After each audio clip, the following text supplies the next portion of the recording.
মানুষ এখন চিন্তা করার সময় পায় না, সারাদিন ব্যস্ত, কিসের জানে পিছনে ছুটছে, ব্যস্ত আর ব্যস্ত, সকাল থেকে রাত পর্যন্ত একটা ঘন্টা ঠান্ডা মাথায় চিন্তা করার সময় পায় না যে আমি ছুটছি কোন দিকে। আসলে চিন্তা করছেন এটা? চিন্তা করার সময় নাই, কি করছি, কি করবো, আমার জীবনের উদ্দেশ্যটা কি, আমার সামনে মৌত অপেক্ষা করছে, কবরের প্রশ্নোত্তর, পরকালের প্রশ্নোত্তর, জান্নাত জাহান্নাম, মিজান পুসিরাত, এগুলো চিন্তা করার সময় পাওয়া যায় না দিনে এক মিনিটও।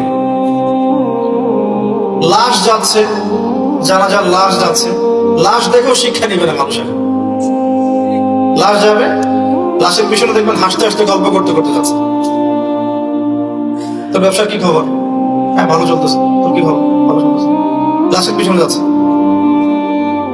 বছরে একদিনও দেখবেন না কবরস্থানে যায়। কবরস্থানে গেলে কি হয়? মৌতের কথা স্মরণ হয় না? আর নবী সাল্লাল্লাহু আলাইহি ওয়াসাল্লামের যুগে কবরস্থান ছিল মসজিদের পাশে, মানে মসজিদের আশপাশে, যেন মানুষ পাঁচ ওয়াক্ত নামাজ পড়তে যাবে, আসবে, কবর দেখবে, পরকালকে স্মরণ করবে।